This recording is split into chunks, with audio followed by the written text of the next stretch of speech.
So good afternoon everyone. Welcome po sa Yes, ating Parents Forum for today. So Miss Janice, would you like yes. to Good afternoon. Good afternoon, parents, and thank you very much for joining us this afternoon. I am Miss Janice, and together with me here is Miss Anne. We are from Pillars Tutorials, and this event is just one of the many ways we hope to be a blessing to you and your family during these difficult times.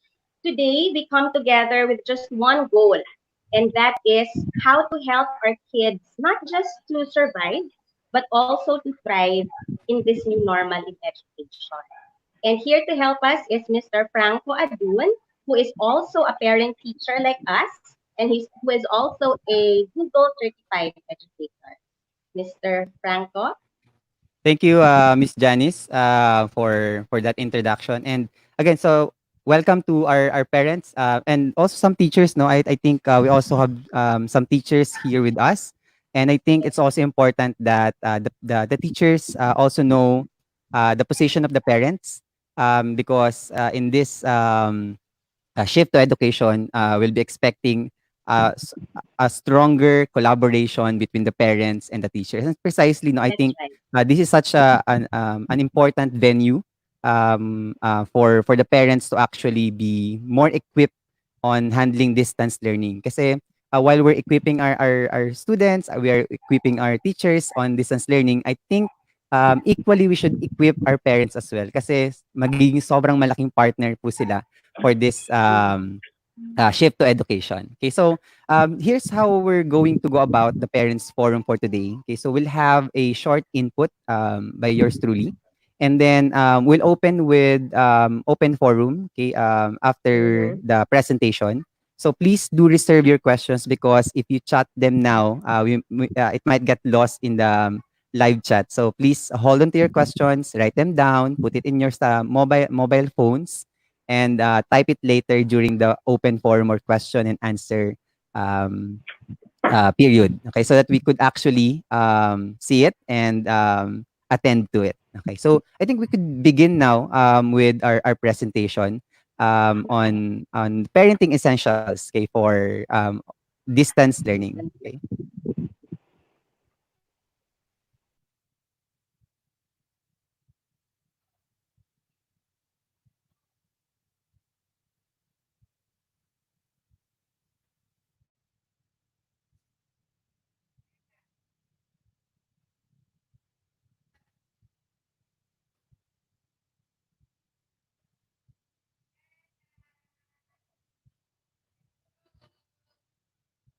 So again, welcome parents, teachers. If we have some students here, also welcome and thank you for being with us here today. I know it's a Saturday and rest day natin or break natin from work, but thank you for spending time with us.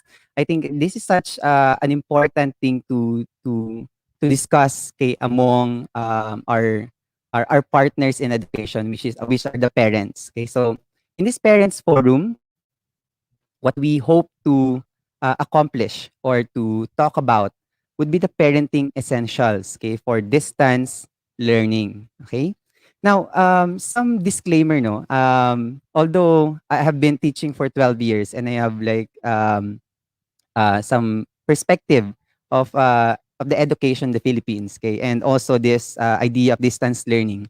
I think what we can really offer this time is that a perspective that's practical coming from a teacher parent like me. Okay, so that's going to be the perspective I'm going to share today, which is the perspective of a parent, okay, and of also as a teacher. Okay, so we're coming from actual experiences in distance learning. Okay, so that's what we hope to accomplish. And again, this is about equipping our parents as well because we believe that in this distance learning, parents will play a vital, integral role in the success of distance learning. Okay, because our students will be spending so much time at home learning the things that they have to learn.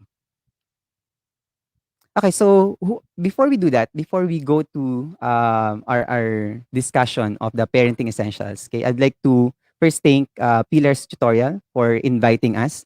So we are actually, I am part of a group called the Kaagapay Teacher Support. That's an organization, a group that was established a month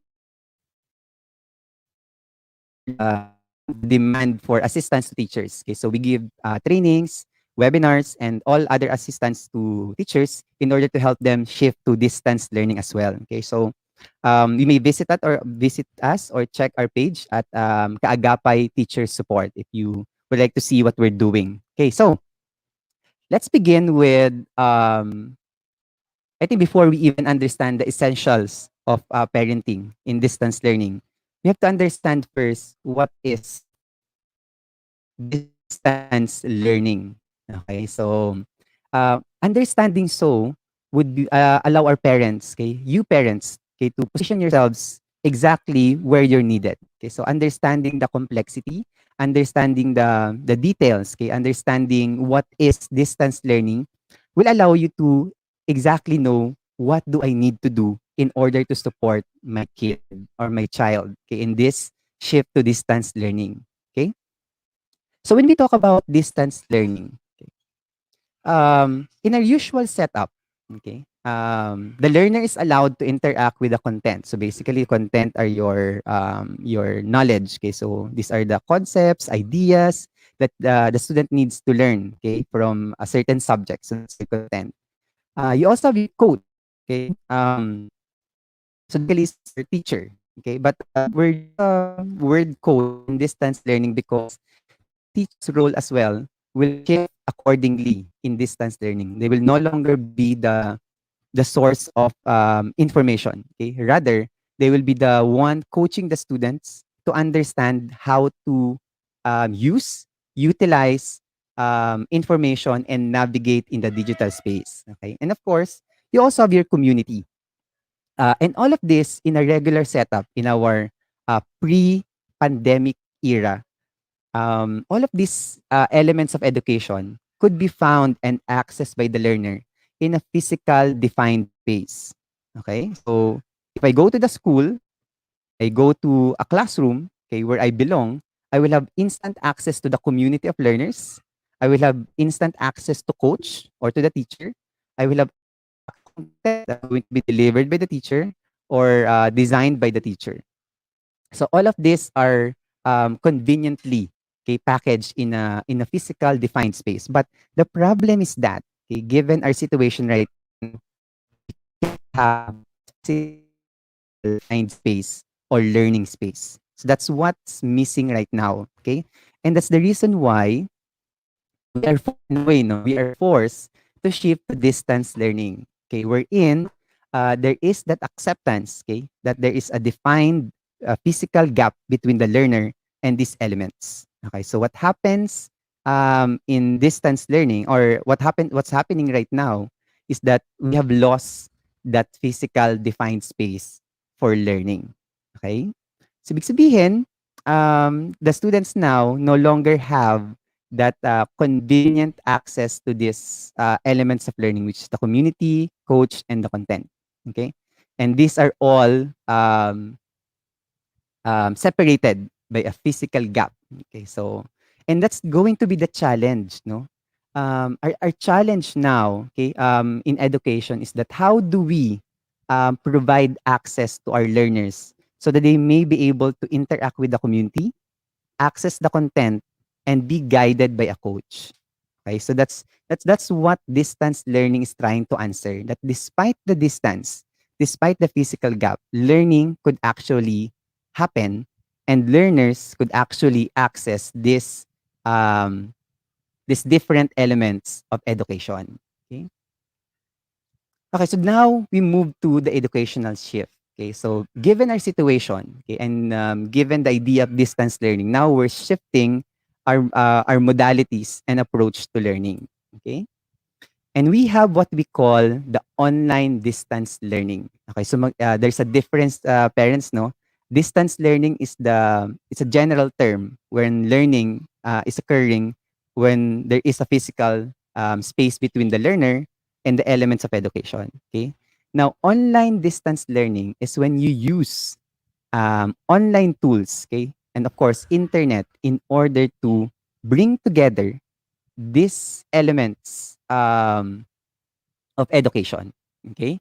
So, ibig sabihin, using your online tools, you're able to connect these three elements, okay, so that it could be accessed by the learner. And therefore, learning could actually happen. So, okay, so through the use of technology and internet, this gap is easily bridged. Okay, so that's now what's going to happen. Okay, so and for most of us, no, who'll be doing online distance learning, this is what we are going to do. Okay, to provide the learners access to these three key elements of education. Okay, and also for the parents, no, um, knowing these three key elements is also a helpful knowledge or idea on choosing which school you would like to enroll your kids. Kasi um, knowing these three key elements, you would be able to really filter or assess if the school has a good online distance learning program. Okay, so simple lang yung mga questions, no? Um, do they have a platform? Do they have a space for the community of learners to interact? If they do, that's a check. Will the learners have actual access to content, okay, packaged in a meaningful ways? If it's a check, that's a good point as well for that school. Will they have access to coaches? Okay, are the coaches accessible enough in order to guide your kids or your children into acquiring skills and knowledge? If it's a yes, that's also a check for that school. Okay, so you can use these three key ideas in order to choose which school will I enroll my kid into. Okay, so napaka-importante po niyan because if one of the things are missing here, um, or is missing here, there's going to be a problem in terms of achieving what we would like to achieve in online distance learning. Okay? Now, um, as we shift to distance learning as well, I think you've also heard about the idea of modularity. Okay, so it means that we have shifted, okay, to modular format. Okay, so what is that? What is this? How is this different, okay, to our usual setup? Okay, so in our usual setup, okay, what happens is that you deliver lessons in a more chronological order. Okay, so you, for example, you have lesson one first, and then you proceed with lesson two. Then perhaps you will have a quiz in between, and then you'll have lesson three. Okay, and after that, lesson four and lesson five. And then if you have a periodical test or a quarterly test, that could be the end or the conclusion of this quarter. Okay, but we could no longer afford this because we are no longer in a physical space. Okay, it means that there is that limitation in terms of access to some resources or access to our usual approaches or strategies for education. So what happens now is that in a modular setup, okay, you now package your lessons into modules. For example, lesson one and two, okay, possibly only lesson one could be converted or could be packaged into a module, one module, okay. And then you also have lesson four, okay, or lesson three, four, five packaged into another module. So you have your module two, okay. Now, these are not just simple repackaging of the lesson. So, for example, are we saying that lesson one and two could simply be just combined together and be called a module one? Okay, or will we do just combine lesson three, four, and five, and then package them or repackage it as module two? No, parents. Okay, what we're doing, okay, what schools are doing, what teachers are doing, we are rearranging and arranging these lessons into meaningful blocks, okay, usually thematic, no, that are designed as self-contained learning package for independent learning. So what happens, teachers that or parents, is that we find connection between the lessons. Okay, so for example, I'll give example in my school. In our school for the first trimester, okay, we only have two modules, okay, for social science for grade 10. And the first theme is on nationalism. Okay, so we gather lessons, okay, historical events, activities, okay, assessments that will teach them about nationalism. Okay. So in that way, we package the entire lessons and activities and assessments into one module. Okay. And of course, it's also a self-contained, which means that that's a biggest difference, no? In your usual setup, there's always that intervention of the teacher, which means that the teacher could teach in the classroom, give content, provide activities in the classroom as well. In modules, okay, the students are in a way required, okay, to interact with the content, with the lessons in a more independent manner, which means that activities they will have to do on their own, exploration they will have to do on their own, reading, acquiring knowledge, skills, and ideas. Okay, so the way the teachers and the schools set up their modules is that for the students to actually perform it on their own. Okay, so let me repeat that, parents know the students will have to perform it on their own. If the modules are too hard, okay, and the students cannot perform it, then there are several reasons to look at it. Okay, so pwedeng the modules are not age appropriate or developmentally not appropriate for your kid or your child. So you also have to check on that. Okay, but we have to trust our teachers, no? And I trust our teachers that we have been trained to design activities, modules, in consideration of age appropriateness and developmental milestones of our students. Okay, so that's what happened now. Okay, so distance learning using modular format. Okay, also take note, parents, no, you'll have to expect a certain reduction of content. Okay, so this will no longer be the usual heavy load subjects or topics. Okay, we we teachers and the schools have done a heavy content auditing. Okay, given the reduction of days and sessions for the year, given the limitations that we are also encountering, and also, we would like to reduce content because technically, there's no reason to include more content while the students actually have a free access to all the content they need because they're online. Okay. And also, we do not want to replicate the situation in the classroom wherein we'll be requiring our students to look at the monitor from 7 o'clock or 8 o'clock up to 4 p.m. So that's not going to happen. Okay. And most schools have also considered that. Okay, we do not want our students having that lengthy screen time. And so it's there's more focus on skills and competency. So you'll notice that the way modules are packaged, it's actually to target a certain skill or a competency. For those who are teaching in the public schools, they and if you've encountered it already, you have heard about the MELC, the most essential learning competencies. That's actually a form of content auditing. So rather than focusing on the content standards, the usual content standards, DepEd provided the MELC to guide the teachers to just choose and pick the topics and content that should be included in the modules and significantly reduce the content in order to just focus on the most essential learning competencies. Okay? Okay. Now, modalities of DL. Okay, so we have certain modalities and different modalities of DL. Okay, so it's important to know this, parents, okay, because your role will be based accordingly on the DL or the modality of DL that will be used by the school. Okay, so it would depend highly, no, what modality will be used by your school. It would define your roles in this distance learning. Okay, so the first one, we have online distance learning. Okay, so you have a really good. These are for the places or schools with access to internet or consistent access to internet, so they could actually carry out online distance learning.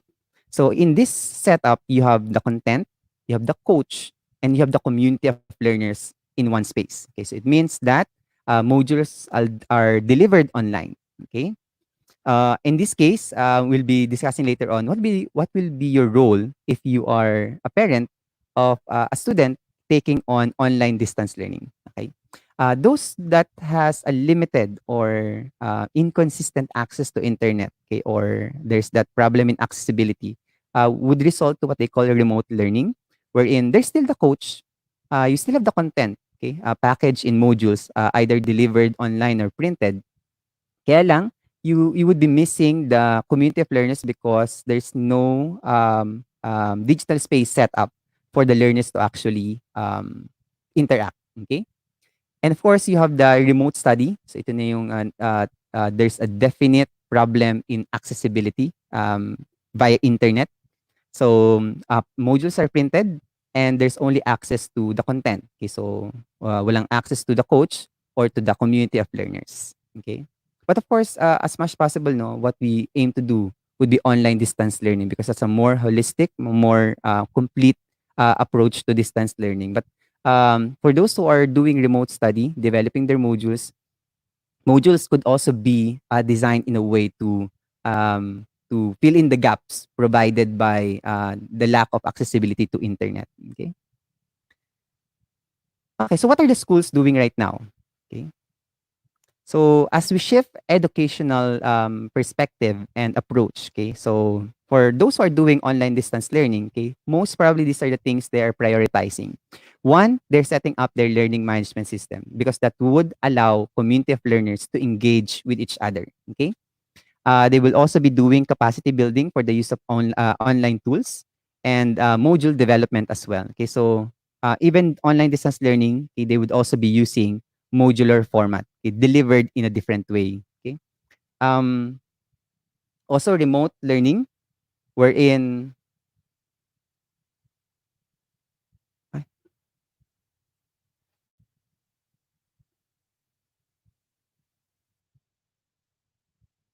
okay, for a while po, um,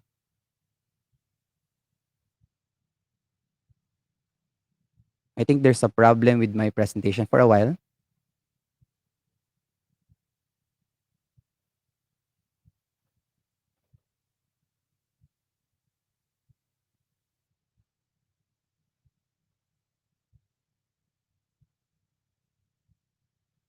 Okay, apologies for that. Okay, it already took me so long before I noticed. Let me um, share again.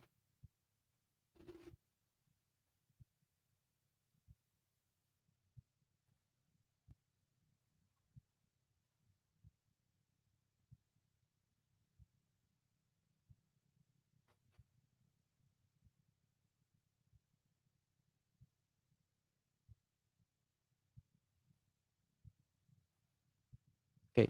Um, Before we move on, let me just confirm if we are actually able to see the presentation.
Um, Hello po. We're just fixing the technicalities. Online. Will be online in a while po. Sorry.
Okay.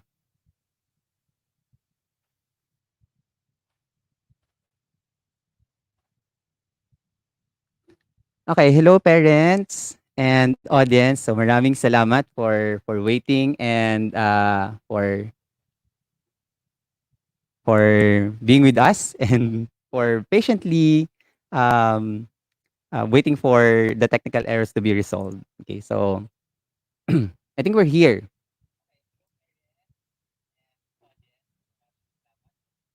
Okay, I think we have audio already and our presentation is now being shown. Okay, so I'll be waiting for some more comments to confirm that. Yeah, thank you, parents. Thank you to our viewers who are always patient and willing to wait. Okay, so now, as promised, I will be repeating everything. I will be reminding our presentation. Okay, so welcome, parents and teachers. I think we also have teachers in the forum right now. Okay. So as explained earlier, okay, as explained by Miss Janice earlier from the Pillars tutorial, um, that this parents forum is basically designed in order to also involve the parents as we prepare for distance learning. And what we hope to do now is to give you some parenting essentials for distance learning. Okay, so that's what we want to do. Okay, that's what we aim to do in this parents forum. So um, we'll be giving you tips, we'll be giving you some reminders. And I think the beauty of this parents forum is that while we cannot always assume that we are experts in the field, because I think no one actually is an expert right now because there's no precedent whatsoever in this shift in education. So we are all newbies, we are all beginners in this shift to education. So what we are offering right now are actually practical tips for parents coming from parents like us. Okay, so later on, my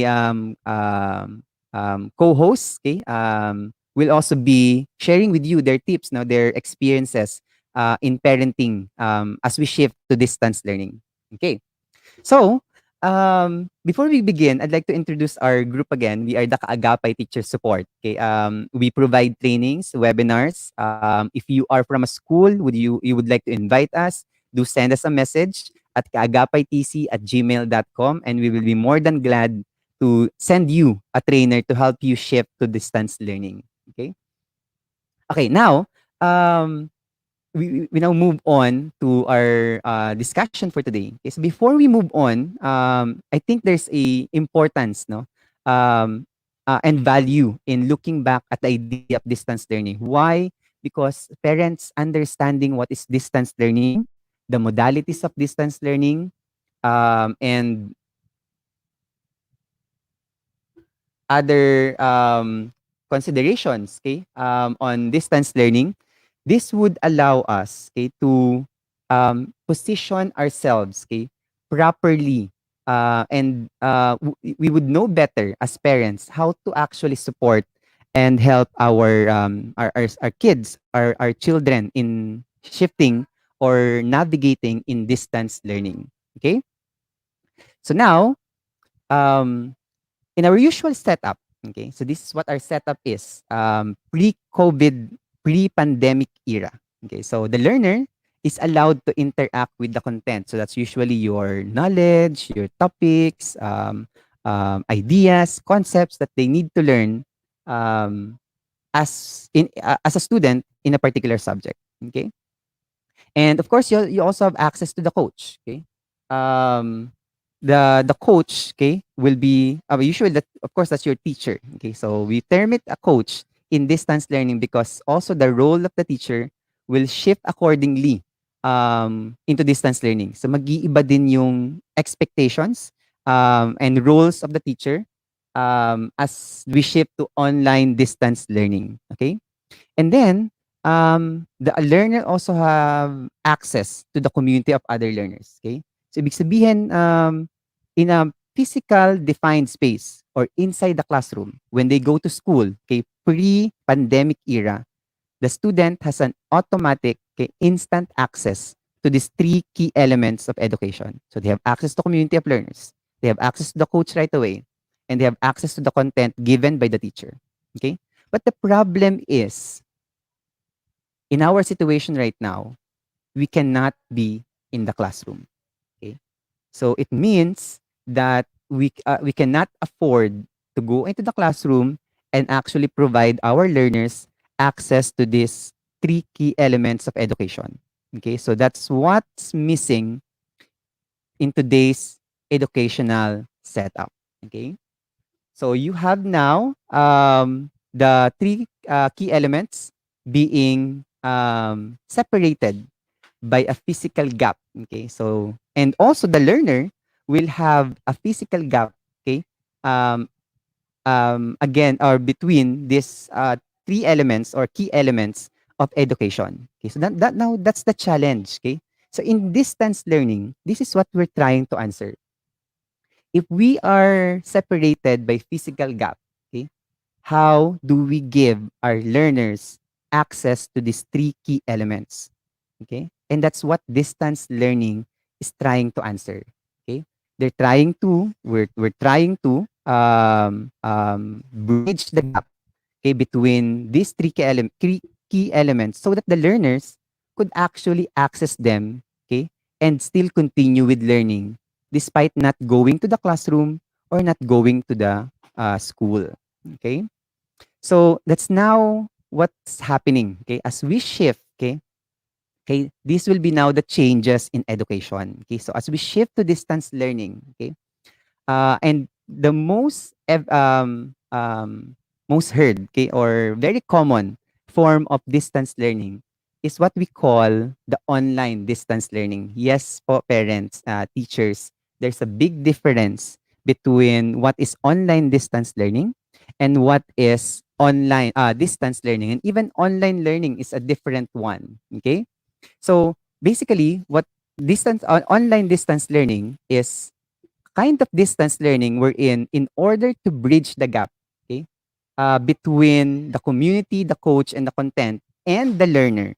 We use online tools and internet in order to provide them um, access to these key elements. Okay, so through the use of technology and internet, this gap is easily bridged. Okay, so you are able now to connect the community, the coach, the coach and the content, and the content in the community, and allow access for the learners to engage with these three key elements. Now, parents, napaka-essential din po ito, no, na malaman itong three key elements na to in choosing your schools. Okay?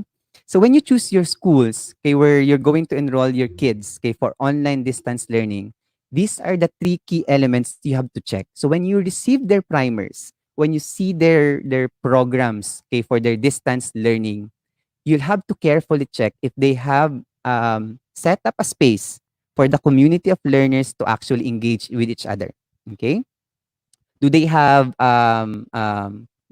did they do content auditing, so that they'll be able to focus more on the skills and competencies. Okay, will my kid or my child have access to content? Okay, will they have access to a coach or a facilitator? So if all of these three key elements are present, then you have a good program for that online distance learning. Enroll nyo na po yung anak nyo dyan. Okay? But if there's one key element missing, that's going to be a little problematic because it's going to give problems along the way when you carry out your online distance learning. Okay? Now, um, as we shift also to distance learning, okay, we also shifted to what we call modularity. Okay, ibig sabihin, lessons now, okay, learnings, okay, are now packaged in what we call modules. Okay, so what are modules? Okay, let me show you by comparing our usual setup, okay, to our modular setup. Okay, so in our usual setup, pre-pandemic, no, usually lessons are bulked in one quarter or one semester or one trimester. Okay, so and then it goes in a more chronological order. So you have lesson one, then you have lesson two, you have lesson three, and so on and so forth. Okay, and the student will have to take them one after another. Okay, and then the students will also have to engage with some assessments in between these lessons. Okay, now, what happens in a modular format? Okay, so in a modular format, what happens is that you are now packaging, okay, the lessons into what we call modules. Okay, so your activities now are packaged in one module, all your learning activities, all your assessments, and other elements or key ideas or knowledge into one module. Okay, so for example, lesson one and two could be packaged into module one. Okay, while lesson 3, 4, and 5 could be packaged into module 2. But parents and teachers know this is not like an easy or a common repackaging of lessons. Hindi ibig sabihin na si lesson 1 at si lesson 2, let's just combine it together and let's call it module 1. Okay? Hindi po siya gano'n. Lesson 3 and 4 and 5, let's just put it together and call it module 2. No. What happens in a modular format is that schools and teachers are now designing, okay, or packaging these lessons in a meaningful blocks. Ibig sabihin, they're strengthening the connections between the lessons, taking away the content that's not necessary or does not belong, okay, into that theme, okay, kung magiging thematic yung approach. And plus, these modules are self-contained. Ibig sabihin, the student will have to engage and interact with the module on his own, and therefore, it's designed to be done by the student on his own. Kasi ang pinakang ultimate goal ng distance learning and this modularity is to develop independent learners. So at the end of the day, learners should be independent in their quest for education. And parents, kailangan din po natin matandaan to because this is also a reminder of our role. Okay? Because unlike to the fears of many parents, okay, na baka magturo kami ng content, hindi namin alam yung content. This should not be the role or this should not be the focus of the parents. Okay? Later on, we'll go through more of that as we discuss the role of the parents. Okay?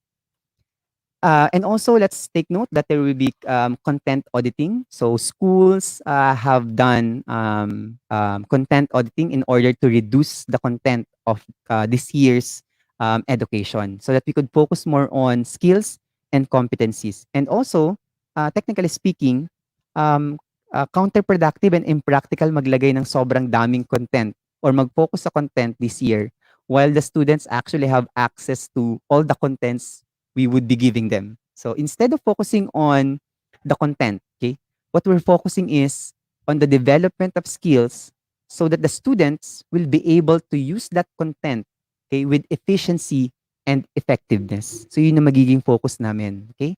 So it's not about what they learn this year. It's about what they how they use or how do they use what they have learned this year. So yun ang magiging focus and focal point ng education natin this year. Okay, so parents, knowing that, you would should also know and you should be able to locate yourself and position yourselves in helping your kids or your children.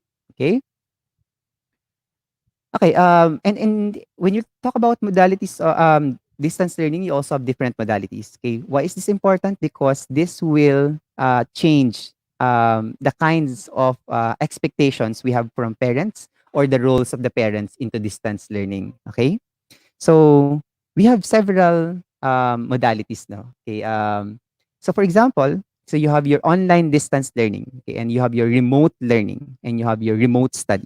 So when you have online distance learning, ito yung this is the ideal. Okay, this is what we want. Na we have access to internet, we have access to consistent access to Wi-Fi. Okay, and in that case, when you have constant, stable, consistent access to internet, you will have access to these three key elements of education: your content, your coach, and your community. Okay, and modules are delivered online as well. Okay, but of course, there's that reality na hindi naman lahat may access to stable internet. That's why some will have to resort to remote learning. Okay, wherein there's there's still the coach, okay, communicating via um, um, platforms that require less internet or low bandwidth requirements like emails or text messaging or messengers, etc., or Viber. Okay, plus, you still have the content delivered via modules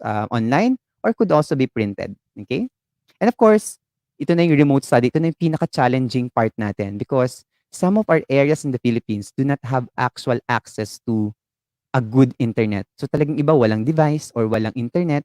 So what's gonna happen is that modules are to be printed, and what's gonna happen is it's a remote study wherein the learner will have to engage with the content and will not have an opportunity to engage with the coach and the community of learners. Okay, but for those who are using remote study and printing their modules, in our module making webinars, we have reminded that this should not stop us from creating interactive and engaging modules in order to fill in the gap provided by this lack of resources. Okay. Okay. And when parents know already, okay, kung nasaan ang kanilang schools, kung online distance learning ba, or remote learning ba or remote study ang gagamitin, then parents will be able to know exactly what will be my role to my kids' education this year. Okay? That would depend on the modality that's going to be used by your school. Okay? So what are your schools doing right now? Anong ginagawa nila to prepare for this educational shift? Okay? First of course, for those who are preparing online distance learning, meron kang setting up of learning management system in order to gather the learning activities in one space. Plus, you're also putting the community of learners in one space, allowing them to interact with each other. Okay. You also have capacity building for the use of online tools. Like for example, in our school, we have been training to use different tools in order to carry out online distance learning. Plus, we're also developing our modules. Okay. If you're doing remote learning, then you have capacity building for use of online tools and module development. Okay. While for the remote study, capacity building for designing and creating modules and module production. Okay. So yun yung magiging differences ng activities ng mga schools natin this time. Okay. Okay. Now, what are now required of the learners? Okay, so ano dapat ang maging focus ni learners? Okay, so as parents, we should know this because by knowing so what exactly is required and from our learners, from our kids, from our children, we'll be able to assist them more efficiently. I think. Okay, of course, that's the first one is organizational skills. Okay, our kids and children will be tested in terms of organizing the many tasks or the temptation to procrastinate their tasks. So dapat our students now should learn how to list down their tasks, how to schedule their tasks, how to manage their time because before they know it, their tasks and requirements and assessments could easily pile up and they'll not be able to catch up, okay, because of the overwhelming amount of activities. Okay, um, parents, no, teachers and schools are very much aware that we are not supposed to give um, too much activities that's going to eat up that and require our students to look at the screen for a lengthy amount of time. Um, Kaya lang, for the students, if they fail to accomplish their task in a given time, that could easily blow up, and before they know it, they'll not be able to manage their activities. Okay, diligence. Okay, in connection to organizational skills, is being diligent on their activities. Okay, so talagang making sure that they do what they need to do because there's that is temptation of not doing it kasi one, it might not be required or not graded. Two, no one's watching me, so should I do this or should I not do this? So we should learners should develop that intrinsic motivation that despite of the absence of maybe the presence of the teacher, okay, the physical presence of the teacher to motivate them, they should motivate themselves so that they could actually perform the task they need to perform for each module.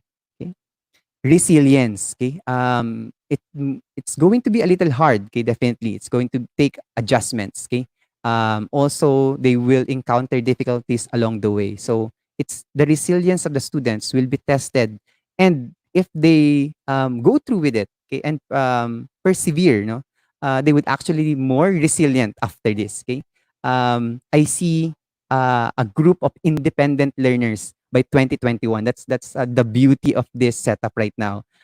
We'll be encountering difficulties. Our students will have a hard time. Parents will be challenged. Teachers are now being challenged actually. But at the end of this year, I'm excited that we're going to have an entire generation of independent learners who are able and capable of managing learning on their own. Just imagine that by 2021, we could actually have school days, okay, at home, okay, because we are confident we have developed that skills within them, okay. And of course, independence. Ito yung isa sa mga pinaka-importanting reminder for our parents that our students, your kids, your children will need to develop that independence in taking on their and owning their own learning experiences. So while we support our kids and we fear failure for them, that's going to be part of the experience this year. Okay, so mamaya we'll discuss in details, no, yung more practical tips in developing independent learners. Okay, so content will not be the only focus this year. Okay, more than ever, the development of skills will play an integral part. Okay, so this will be one of the shift as well in education. Okay, that's why we're doing content auditing because we're now going to focus more on the skills, okay, and competencies of our students, which are more long term, I think, no? Kasi yun ang sasabi natin sometimes, the topic sometimes it can't be applied in real life, pero pag nilagay mo siya on a particular skill or competency, the topic now becomes more meaningful, becomes more authentic in a way. Okay? Okay, so these are some of the benefits of distance learning. Okay? It's more flexible, okay, because in modules, okay, there's no time. Okay, so the students does not have like a schedule to follow. Okay, so ibig sabihin, they can do their modules um, um, in their own time, okay, their own pace, okay. because most of the modules are asynchronous, okay? Done by the students in different times, okay? Easy access is as long as you have your online platforms. If it's printed, if you give them a printed form of the modules, they will have access to it. And generally, no, it should less cost. Should cost less um, for our parents as well and for the schools. Okay. Okay, now let's go to our parents' role. Okay, so I call it reframing, no? Reframing because our roles naman have not changed really in distance learning. Okay, most of our roles are the same. Okay, but what we have to do now is to reframe our roles as parents. Ibig sabihin, we have to look at it in a different perspective. Okay, so the usual things na ginagawa natin should be emphasized maybe the usual things na ginagawa should be highlighted or be more consistent about it. Okay, so it's really just reframing our roles because parents' roles and support has always been there. Okay, and I think there's no better way to start understanding parents' role than a statement from Dr. Quinali Chua. In one of the webinars we attended as part of our training in my school as well, okay, in Ateneo, okay, he said, okay, that it's not the role of the parent to teach the content, okay, because it's this the at the beginning of our shift to education when we were discussing about pursuing the education and not continuing with the education this year and pursuing modular format, okay, naging fear ng mga parents na baka magturo kami ng content, okay? And that will be an additional burden to all of us, okay? And of course, okay, that's also unfair, no? Asking parents to teach the content because it would take a lot, okay? Teachers train for 4 years, 5 years just to master a particular content and how to teach it, okay? That's the difference pa, no? Knowing the content and how to teach it are two entirely different things, okay? So we do not expect that from the parents, okay? Parents, your role, okay, is to help teach good study skills. Parents don't have to know the content, but they have to support the child so that the child can learn the content on his or her own. Okay, ibig sabihin again, we go back to the idea of independent learners. Okay, independent learning. Okay, so ang expectation from the parents is to provide a support so that independent learning could actually happen. Okay? Now, as we reframe our roles, okay, so these are some, no? Okay, mamaya siguro in our live forum, okay, we'll be able to touch more on based on your experiences. But these are just some um, um, expectations or reframe roles of the parents. Okay, so the first one is that monitor son's progress and activities. Okay, so this will be a key important task of the parents. Okay, because but this should not go on for like a long time, especially for older learners. What we propose is a more progressive approach to this. We're in on the first maybe quarter or maybe trimester or semester.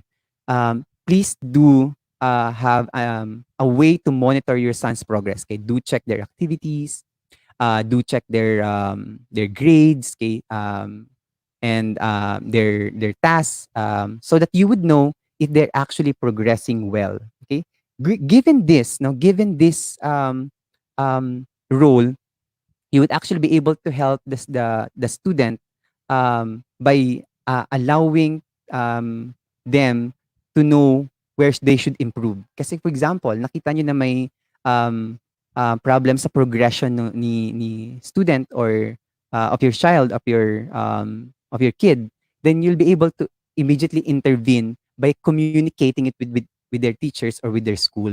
Okay? So yun yung magiging roles natin. Okay? So mamaya sa mga practical tips, pwede nating pag-usapan palalo on how exactly we can do this. No? Communicate to the school and teachers, lalo na for the younger learners. Okay? They will not have an initiative or sometimes even a desire to do this. Okay? So it's our parents' role to communicate with the school. Okay? So know the policies of the schools, know the conditions from the schools, know the expectations from the school.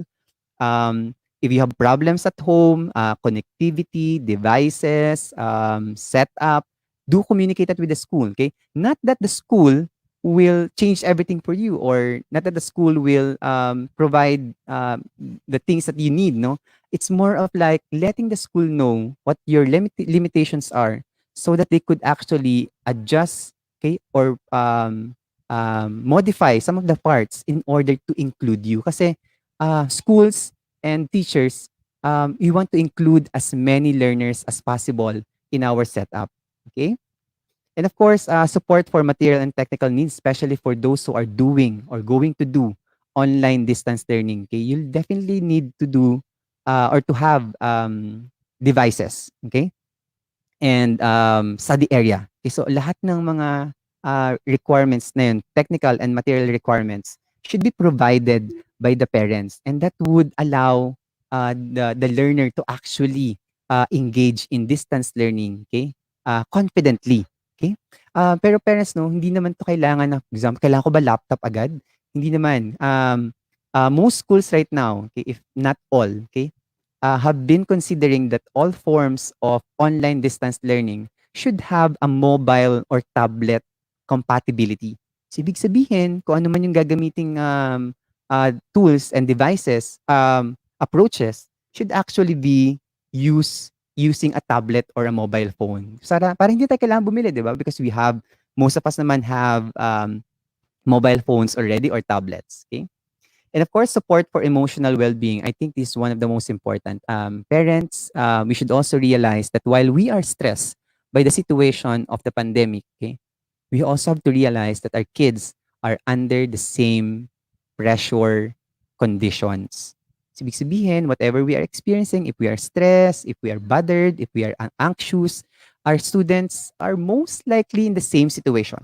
So, supporting your kids' emotional well-being will be an important role of the parents in this shift to education. Okay? Okay, so now let's go to some practical tips. Okay, so ano mga dapat gawin ng mga parents natin? Okay? So unang-una, our first practical tip is that establish routines and habits. Okay? Magsa-start na po ang classes. Okay? We have like less than 1 month. Okay? More or less. Okay? Especially for those who are in other private schools. For the public schools, you still have like at least 1 month. Okay? But as early as now, I suggest you create routines and habits already that would allow your kids to ease in much more smoothly into distance learning. Okay, so one, these are some practical tips. One, you can set a study area or space. Does not need to be too big, no. Just find a space in your living room, um, in your room, or even outside. For example, our workspace at home is outside of our home in the garage. Okay, so pwede rin sa garage. It's as long as that's a dedicated space. Okay, why? Because while we are in a digital space for learning, we want to create that physical space wherein it would simulate that feeling of being in a classroom. Okay, para wala man ako sa classroom, I would have that usual familiar feeling of being in a contained space where I'm learning. Okay? And also, you have set a consistent and regular study time. So dapat meron ka ng schedule ngayon, okay, na um, wake up early, 7 a.m. or 8 a.m. By 9 a.m., you're ready, do your study time. Or for those who are working parents na working from 8 a.m. to 4 p.m., then maybe you'd like to set up your study time as like 5 p.m. or 6 p.m. So you could do the tasks with your kids or monitor them while they're doing their tasks, um, especially those asynchronous tasks given by the school. Okay, impose discipline at home, especially the screen time. Okay, we do not want the downtime to be a screen time. Okay, so ibig sabihin, purposive lahat ng screen time ng mga kids natin dapat this year. Okay, so be informed when are the synchronous session of your kids. So kailan sila imimit ng kanilang mga teachers for a synchronous meeting. These are meetings using, like, for example, video conferencing tools like Zoom or Google Meet or MS Teams meetings, or those who are also using Messenger or whatever video conferencing tool, no? Make sure that they do not spend too much time beyond, okay, those synchronous sessions, okay? Kasi it would also hurt their health, of course, number one. And plus, hindi naman talaga required na laging naka-screen time. Okay, so pwedeng, for example, the worksheets have been downloaded already or printed already, so they can do that. Okay, so things like that. So impose discipline. Okay, distance learning does not mean more screen time. Okay, that's one of the clarification we have to make. Okay, okay. Second is get help. Okay? So, alamin natin kung saan tayo hingi ng tulong. Parents, hindi po kayo nag-iisa. Okay? We are in different boats, definitely, but we're in the same storm. So, it means that more or less, your experiences are shared to other parents as well. Okay? So, do know where to connect, get help. Okay? So, know your school's communication lines for specific needs. Right now, for example, in our school, we have been setting up hotlines where parents could call, where students could call regarding, for example, technical problems, emotional problems. So know those lines so that when there's a problem, you could immediately attend to it and ask for help. Kasi, again, hindi naman lahat kailangan will be on your burden. Okay? The schools have set up helplines in order to help you as well. Okay? Communicate difficulties and challenges you foresee or are experiencing. It's important for us because schools and teachers cannot guess your conditions. Okay. And again, this is not about we're solving your problems. Okay. It's about let's help each other solve your problem. Okay. If there's a need to adjust on certain areas, we will do that. Okay. But the important thing here is that let us know, okay, teachers and schools, let us know your conditions and challenges so that if there's something that could be done, we're actually going to be able to do something about it. Okay. And lastly, build or join groups as a support group. I think the Viber groups will be most essential this year. Okay. But of course, parents know you'll have to pick properly because it could also mean um, we also don't want to be naman magkaroon ng yung tinatawag na um, too much okay, engagement with so many groups. Okay, so choose your groups. Okay, where you'll benefit from. If it's not beneficial, go out of that. Okay. If you are actually one of the active parents, okay, who are willing to help and build groups and do build a group and help other parents. Okay, and third is that we have okay? Use a progressive approach, okay? Huwag po nating biglain ang ating mga estudyante. Let's not force them right away, okay? We have to all remember that there's no precedent whatsoever on this situation, okay? It means that if we are not prepared as parents, our kids are most likely in the same situation. It means that they are also not prepared for distance learning. So they are also learning on the fly. So let's not be frustrated if they can't get it on the first try or there are problems in the first semester or in the first quarter.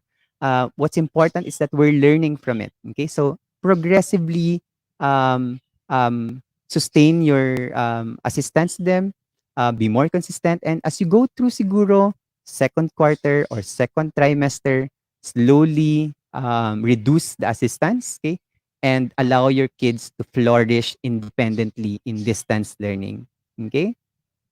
So let your kids own their learning. No? Process mistakes, errors, or failures as learning experiences rather something to be punished about. Okay? Help your kids develop confidence more than ever as they take on distance learning, which is also a different terrain for them. We have to let them know that they can actually do it. And we cannot do it by forcing them on the first day of online distance learning. Okay, so let's take it in a gradual, progressive approach. Okay,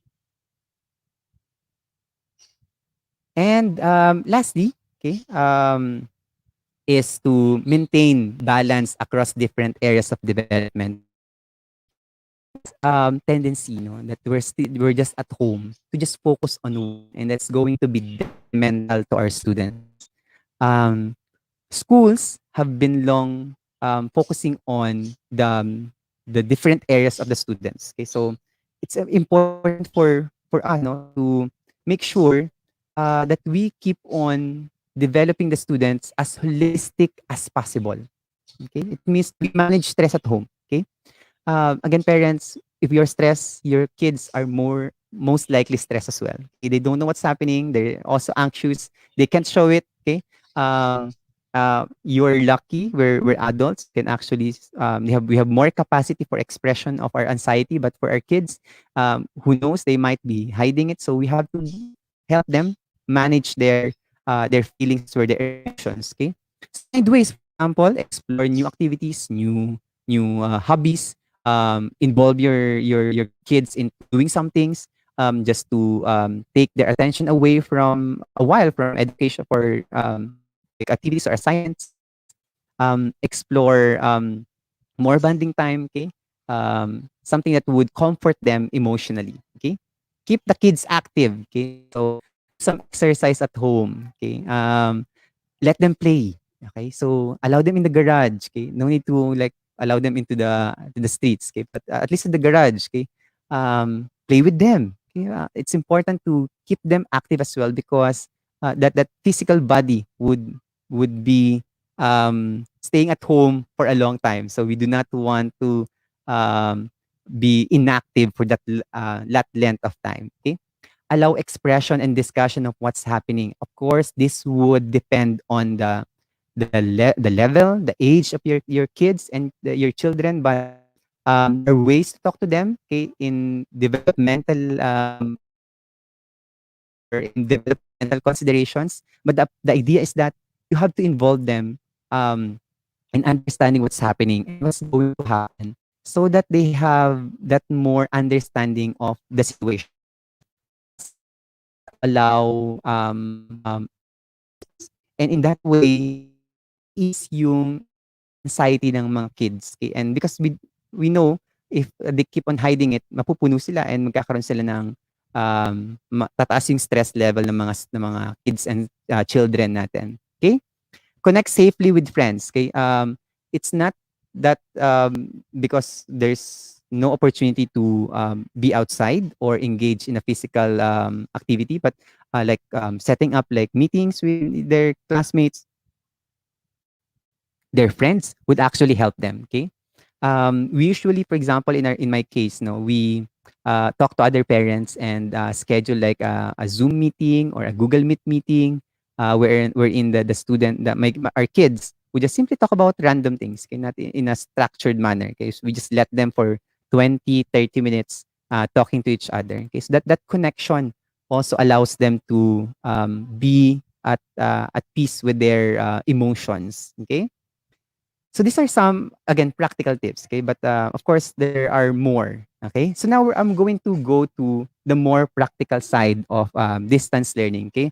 Um, it has been a reality that we have to find, okay? In order to carry out distance learning, we have to find ways in tools, okay, to help us, okay? And I think for those who are um, pursuing online distance learning, Google for Education tools will allow that to happen. Okay, so for the parents who will be enrolled in schools using Google tools, this is for you. Okay, this will be a walkthrough, an overview of the tools offered by Google and how they can be used in the classroom.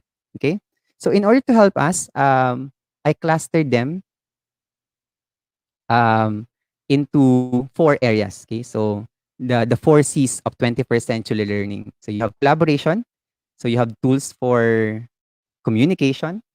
You also have tools for creativity, and you also have tools for critical thinking. So this will be the focus of this will be the four key skills that will also be developing among our kids into this distance learning. Okay, so for tools for creativity.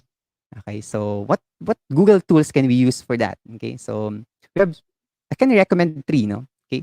And when we say creativity, these are trying new approaches to get new things done. To get things done equals innovation and invention. That's according to Zach Leonard. Okay. And these are some of the tools offered by Google in order to develop creativity. You have Google Drawing, Google Earth, Google Maps. Google Drawing, basically, it's you can create graphics in it. Google Earth, you can explore places digitally or online. And of course, Google Maps, almost same thing as Google Earth. Okay. You also have tools for um, communication, of course. Okay. Of course, Google was built, okay, in order to link people to each other, okay, to information. Okay. So tools for communication is actually at the heart of Google development. Okay. So you have basic communication, sharing that thought, asking questions, finding solutions. And you have several tools to use for that. Okay. So you have, of course, Google Classroom. We'll have a quick walkthrough of Google Classroom in a while. Google Meet, okay? Google Chat, Google Groups as well. And of course, you have your Gmail. Okay, so lahat ng tools na to are actually used for communication. Okay, so it's a more accessible, secured communication lines for our students. And of course, you have tools for critical thinking. You are looking for if you're saying critical thinking, it's about looking at problem in a new way and linking learning across subjects and discipline. Okay, so what are tools? What tools can we use for critical thinking? We have these following tools. No? There are a lot of tools we can use for critical thinking. We have Google Scholar, Google Books. For those whose children or kids, okay, are already at senior high, okay, or maybe in the university, Google Scholar and Google Books are really good tools to help them with. Okay, Google Scholar is actually a database of articles, and Google Books is for collection of books you can access online or buy online. These ones are for kids, no? Google Expedition is a virtual reality app. Okay, if you download that, it's going to bring you to virtual reality places or items, and you can actually explore it at the comfort of your homes. Google Science Journal is for experimentations. If you want to carry out experiments, and if you want your kids to, or your children or your students to record them, you can use Google Science Journal. And of course, Google Translate is a good tool for teaching language as well. You also have Google Forms, Google Meet, and Google Groups in order to provide them with multiple and varied perspectives about certain topics or concepts. Okay. You also have tools for collaboration. You working together to reach a goal, putting talents, expertise, and smarts to work. Okay. And these are your tools for collaboration. Okay. You also have a lot, no? I think that's one of the advantages of Google tools, because the tools can communicate with each other, and collaboration is very much part of the Google education tools. So of course, you have your productivity tools. You have your Google Slides, that's your for presentations, Google Docs, Google Forms, and Jamboard. Google Docs basically is your Microsoft Word document version. Google Forms is for collecting data, and Jamboard is for your interactive whiteboard. Okay. And whatever you create there, parents, teachers, and students will all be stored in your Google Drive, which is a cloud-based storage. Okay. You also have Google Meet, Google Calendar, Google Chat, Google Classroom for integrated communication system, because these tools are integrated with each other. We'll see that later when we have a demo for Google Classroom. Okay. So now I'll take you quickly, parents and students, okay, into a quick demonstration of a class, okay, and how you can navigate within Google Classroom.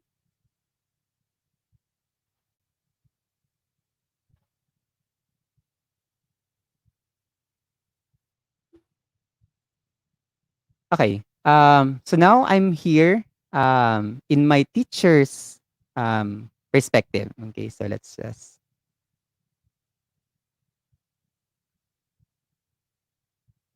Okay, so now I'm showing you my class, no? Okay, for those parents who would like to try some activities in Google Classroom, you may enroll into this class, okay, and try out the activities here. Although the activities here are not as developed because we only use it for demonstration. Okay, so you may copy this class code. When you join your classes, you'll be asked of that class code. So this is a free for all open class where you can try the activities and you can like practice and see how Google Classroom works. Okay. So let's now go to my student view. Okay. So this is now a student enrolled into the class I showed you earlier. Okay. So you have the class sample. Okay. So for the students, okay, a very quick walkthrough. So on the left side, you have the list of your classes. I only have one class right now, so that's the class sample. Okay.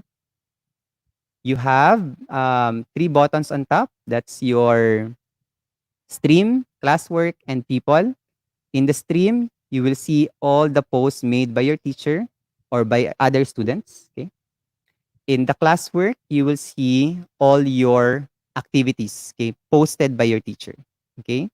So for example, here, module 1 has been posted already, and these are all the activities that I need to do as a student provided by the teacher. When you click on this, view work, it will show you all the works that you need to do. And plus, you are going to be informed if you're actually missing that requirement. So you can see it in a bold red color font, missing. Okay, so you'll be able to easily see that you haven't submitted that requirement. Okay, now we go back to our classwork. Okay, so in people, you'll be asked to you'll not you'll see all the students and the teacher in that class. So for example, I have one, two, three students right now in my class. Okay, so that's going to, but you won't see all their contacts. Okay, so and their grades as well. Okay, so that's for privacy. Okay, so let's now go to your classwork. There are also other two other buttons on top of your classwork. Okay? You have Google Calendar and Class Drive folder. Google Calendar is integrated into the Google Classroom. That's a really good thing because whatever is posted in your Google Classroom will actually be posted in your Google Calendar, which means that you can actually see the schedule of the class in one space. And it Google Calendar will remind you via email if you have activated the notifications in your laptop or in your cell phones. It will also send you a notification that something is coming up in that class. Okay? In your class drive folder, you can store all your activities, all your works in that folder while you're working on it. It means that if the work is not have not yet been submitted, it will be stored in your class drive folder. Okay. Okay. So let's take one assessment and let's just quickly demo how to do it. So for example, I was assigned with this worksheet. Okay. Notice you have rubrics. Okay, so parents, if you're guiding your kids, the rubric actually is an important reference how the assessment will be checked by the teacher. Okay, so do check the rubric so you would know how the teacher will check the assessment.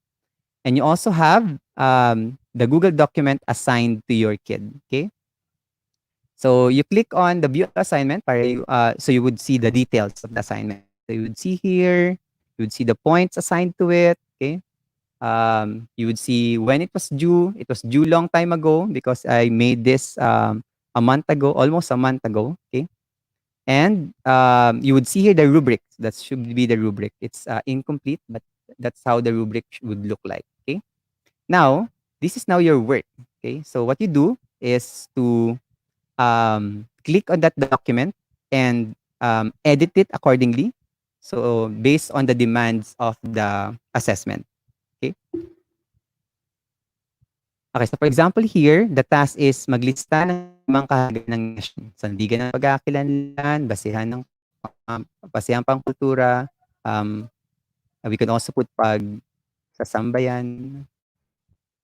or nation building. Okay.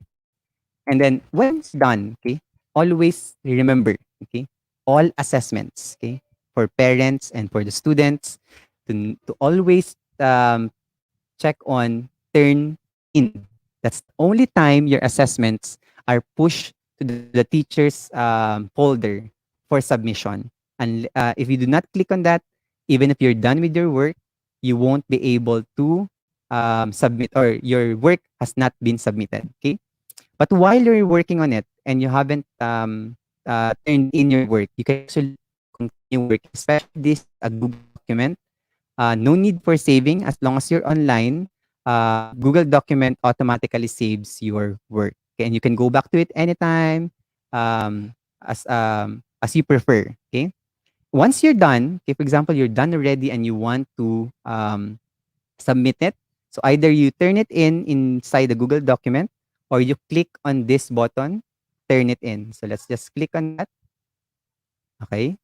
And then confirm it, turn it in. Now you have submitted your the work. Okay, so that's remind your kids, okay, to do that whenever they submit requirements via Google Classroom. Parents as well, um, as your teachers, if they're using Google Classroom, they can actually activate what they call guardian summaries. It means that if the teacher activated the guardian summaries of the class, you would receive or you should receive summaries of the grades and activities of your kid um, once a month, okay, or periodically, okay, um, and that would allow you to see the progress of your kids in Google Classroom.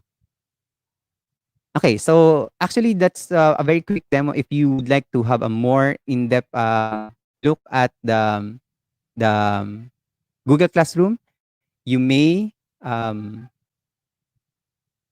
look at our YouTube channel. We have tutorials and guides in using Google Classroom. Okay, so I think that's the end of our my discussion. Okay, again, sorry for the lengthy discussion because we have to repeat it from the start. And I'd like to welcome back the heads from Pillar Tutorials for us to open the forum. Okay, welcome po. Welcome back, Miss Janice and Miss Anne. Hello. Yan. Okay. So, dear parents, audience, can now open the forum. We'll pick some questions. So please do put your questions in the live chat so we could address them. Okay, and we'll be discussing the your question. Okay, but before we do that, while we were waiting for the questions, Miss Anne and Miss Janice, no, do you want to add something for the parents to have, or what can you share to our parents? Okay, so that they'll be more prepared in helping or supporting their kids for online distance learning. Yes. Actually, I was listening earlier. Medyo sobrang nag-agree ako when you said na parents, kasi most parents, I have a lot of friends na hindi naman natin ina-expect what happened, di ba? Meron tayong ganit in this situation. So, a lot were like shocked. So, parang sila, yan, lagi sinasabi nila na, nako, I don't know, I cannot teach, I don't know what to teach, I have no idea, and all, ganyan. Pero sa totoo lang, like what you said, it's an also affirmation, Franco, no, na hindi naman talaga nila kailangan ituro yung content. Wala naman talagang major um, change dun sa physical at saka dito sa this online distance learning. Same lang, eh. Like, pag physical, di ba, you have to make sure that your children get well rested, get enough sleep, eat proper food, wake up in the morning na may complete sleep. Basically, parang ganun lang din eh, di ba? Na what they need. Siyempre, madagdag lang ngayon, meron ba silang gamit? They have this, like, yun nga, iPhone, tablets, or any phones, di ba, na pwedeng maging tool dun sa kailangan nilang gawin sa distance learning. So, kung iisipin mo, hindi talaga, parang it's like overwhelming, but sa totoo, parang baby step lang. Once na na-accept mo yon and na-realize mo na, oo nga, no? And then, for me, I think lang, magiging okay lang naman lahat and nothing to worry about like what they are feeling right now. Yes. Or That's it's right. also about like in a way I agree Miss Anne, no? And I also partners would be the acceptance that it will not be perfect. Kasi talagang Mhm. we're learning on the fly eh. Parang again as I've Mm, mentioned in the talk earlier, walang precedent yung case natin ngayon. Wala namang nakapag-practice or nakapag-prepare for this. All of yes. us were caught off guard by the situation. So I think it's more of like really the acceptance and Mhm. accepting the challenge no of the distance learning. Yes, that's right. Siguro Miss ano lang 'no, answer natin 'to. Kaya po ba ng grade 1 ang, distance learning? What do you think Miss Janice? I think sa mga panahon din na to, we also have to take heart that the schools are doing everything that they can to ensure that whatever Mhm. they prescribe and create will be appropriate for the age and the grade level of our kids. So dun sa tanong na kaya ba yan ng grade 1, kailangan meron din tayong enough faith that the school will be able to create content and present it in a way that will be palatable and that will be appealing to grade 1 students. Yeah. More on a more practical note, one thing that I noticed, no, siguro kung grade 1, if it's a grade 1 student who will be doing online distance learning, I would personally choose a tablet over a laptop. Kasi sa age na yan, parang mas madali pa for them to navigate something that's touchscreen. So kahit na yung mobile phone that's touchscreen, it's just that the mobile phone is a little bit small, yung screen. Mm. Pero if you had a choice between a tablet and a laptop, I would suggest to use a tablet for grade 1 para mas madali nilang ma-manipulate. Agree. Tama yung sabi ni Miss Janice 'no, yung, age appropriateness. Okay, please trust the teachers. Okay, we were trained to do that. Okay, we have been doing that for the longest time. We have always been Hindi naman preparing natutulog materials that yung are mga age teachers. oo. Yeah, sabi nga ni Miss Ann kanina, hindi naman nagbago ng again, the only thing is that we're reframing the roles, okay? But we're not really changing naman, drastically yung roles ng teachers, ng parents for this distance learning. Um, Yes. our next question is on accessibility. Okay, so paano kung naglo-load lang ang bata, walang stable internet connection, nag-share lang ng isang cellphone? Siguro in terms of sharing devices, okay, we have to realize that not all synchronous sessions are happening on the same time. Ibig sabihin, hindi ibig sabihin na kailangan si student 1 should be online at the same time as student 2. Because that's exactly what modular format is. It allows you to do it using your own time or in your own time. So kailangan nyo lang mag-schedule. So for example, si Mm. child 1 uses the cellphone in the morning and si child 2 uses it in the afternoon. So doon niya gagawin yung modules niya or yung mga learning activities niya. Okay? Paano kung naglo-load lang as I mentioned to you earlier in the discussion, the formats are designed in order to be delivered okay, via mobile or in a tablet. So dapat that should be more than enough accessibility. Okay? Pero again, siguro ano rin, dagdag lang siguro is that communicate with your school para they understand your situation and the school could somehow adjust, for example, deadlines. Okay? For example, alam nila na o is a student from this home has problems with accessibility, baka pwedeng after 2 days yung deadlines niya or may extensions yung kanyang mga deadlines. So again, it's about communication, letting them know. Okay. know Yes, know go. your know the options offered by your children's school. Kasi karamihan naman dyan, meron silang alternative options. Like, there are some schools who offer online distance learning or you could choose the learning packet, for example. Okay. So kung Yes. if you have more than one child in the household and there's that possibility na magkasabay yung kailangan nilang paggamit ng device, pwede nyo na pong kunin yung learning packet option for one or both of the children para makabawas sa gamit ng device. Mm. Agree on that, no? May mga schools na nag-offer ng different options, so you could also explore that. This one from Miss or Sir Joe Cantero.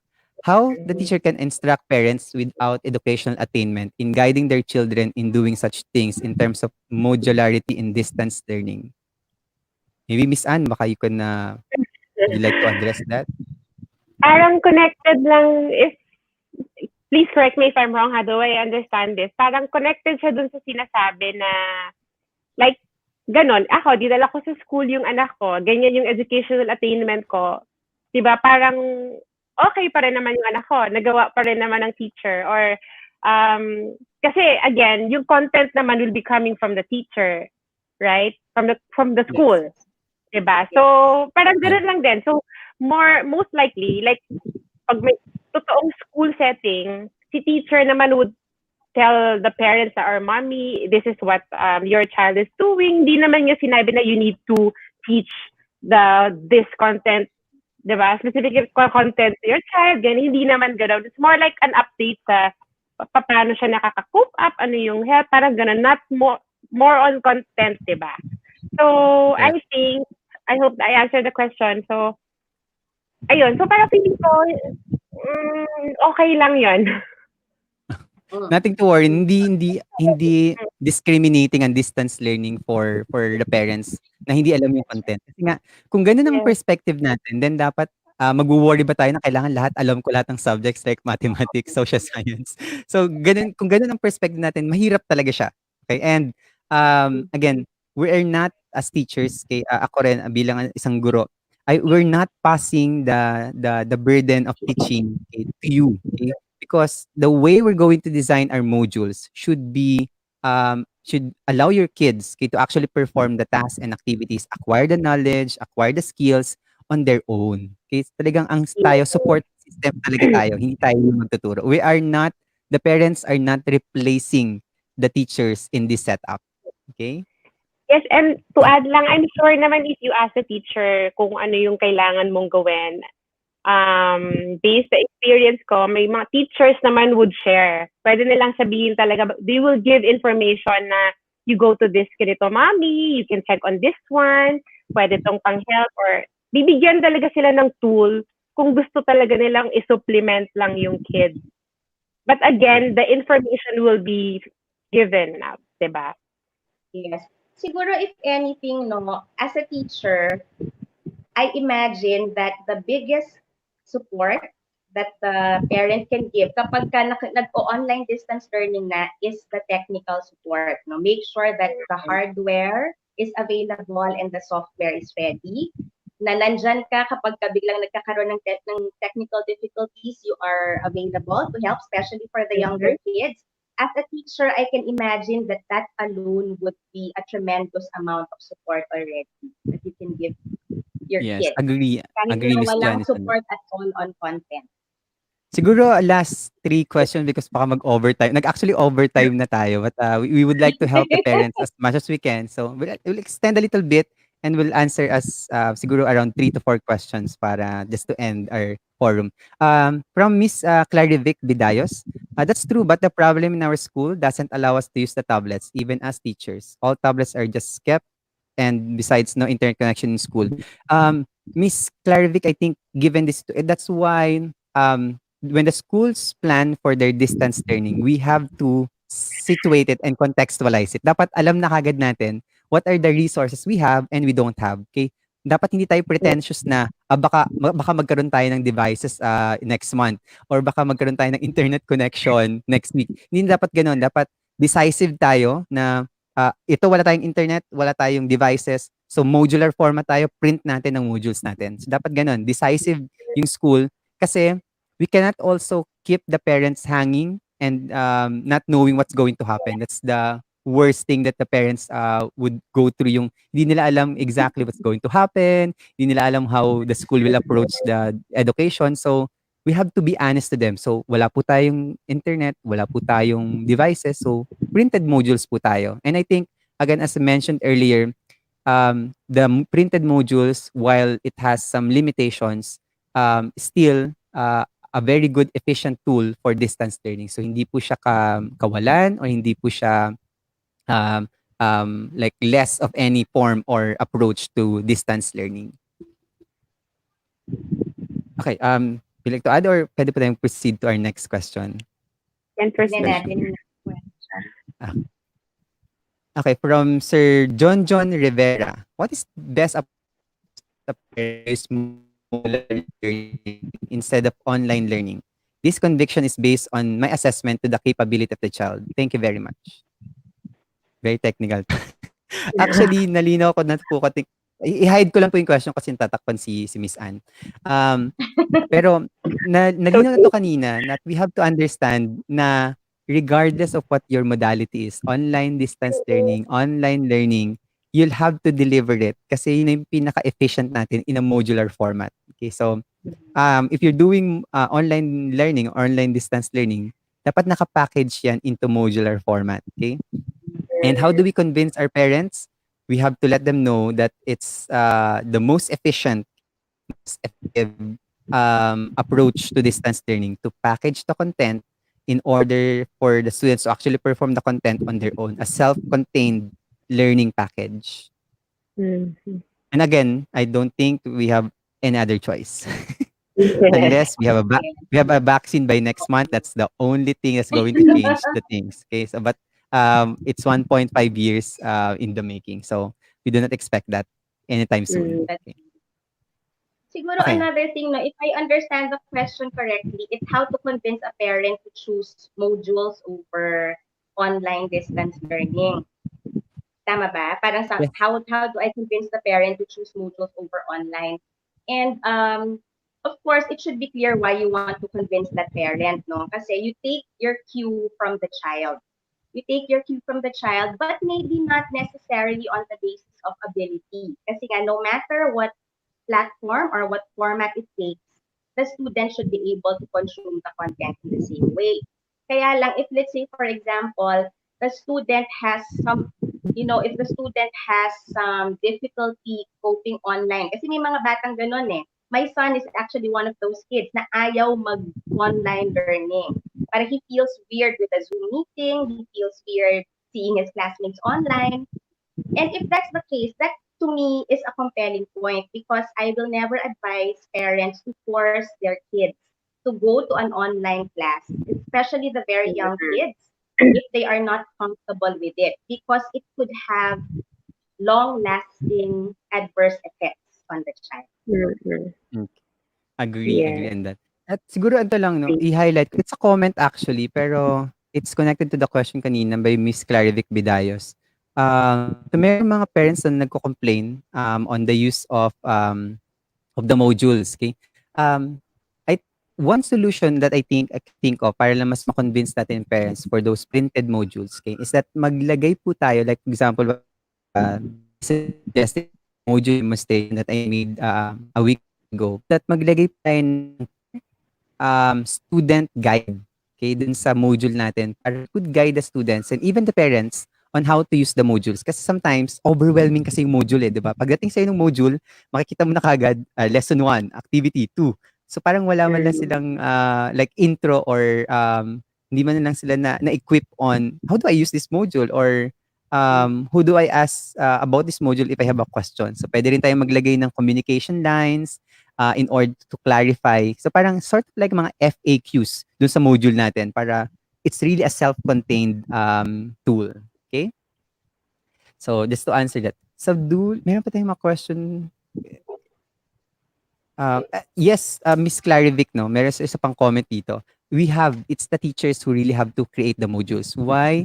Because one, the teachers are the experts in the content. So mas alam nila kung paano i-approach yung content and paano nila i-approach yung activities. So pedagogically and in terms of approach and strategies, the teachers are more aware and trained to actually do it.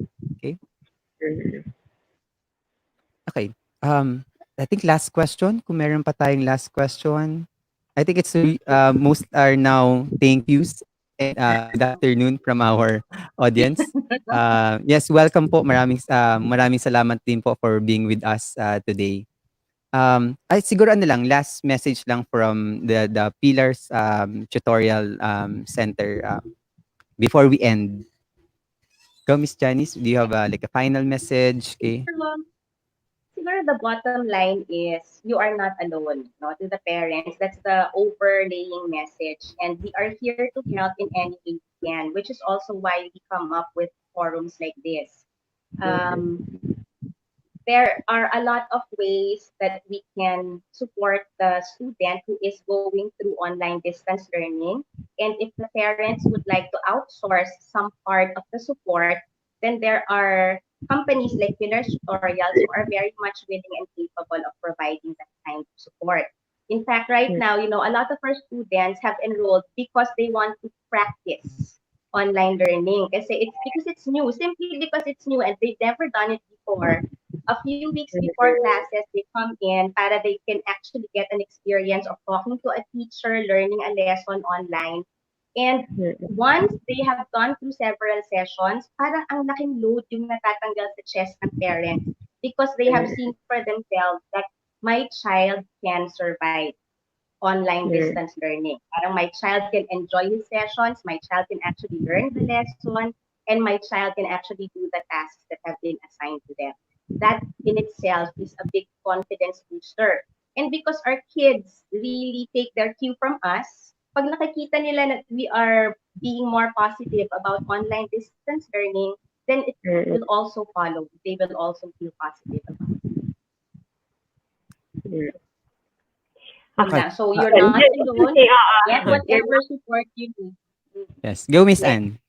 Yeah, yun lang din. A message lang sa parents, you are not alone. There are lots of companies like Pillars Tutorials din na are willing to help. And I'm sure yung mga iba din are going beyond their, like for us, we understand, we feel, we are all mothers here, so we feel kung ano yung mga concerns, ano yung mga worries. Kasi, di ba, online, so parang less interaction with teachers, so ganon. So if you put them into a tutorial center like us, so how do we do it? So do we just focus on that? No. With us naman, we are willing to help. We also communicate and we also work with parents para sabihin din sa inyo na, your child now are doing great with this with this homework, or medyo stress yata siya today, ganyan. That's how we do it para din malaman ninyo, para din you know where to go. Di ba? Alam nyo saan kayo papasok to support and to know what's going on with your child. So, ganoon lang din. Tip lang is to find a good partner para sa kids. School, center, anything. It has to be a good partnership with you. Yes. Aligned Agree. dapat. Yes.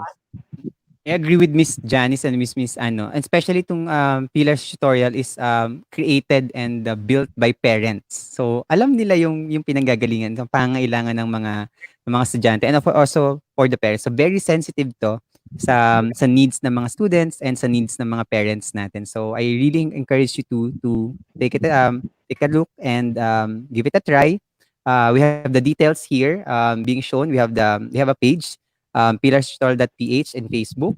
You can also contact them. So you can send them a Viber or SMS or via Instagram. Okay, so do inquire. Okay, so and again, they're online. Okay, so regardless where you are. Okay, so hindi kailangan na nasa Metro Manila ka. As long as you are online, they can actually cater with your needs for distance learning. It's a good thing, no? Especially as we prepare for distance learning. Okay, so maraming salamat ulit for having us.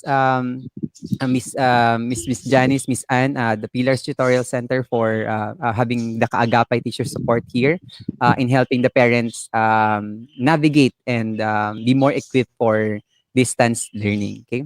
Before siguro tayo mag-end, for those who are asking, because this is our usual, we give certificates for our webinars, but this is a parents forum, so we do not provide certificates. So there's also no evaluation. It's really just a help or an assistance to parents. Okay, so we only give once for the webinar types ng programs namin. So maraming salamat po ulit for being with us here, and good luck to all of us, to the teachers, to the parents. Okay, always remember you are not alone, as said by Miss Anne and Miss Janice.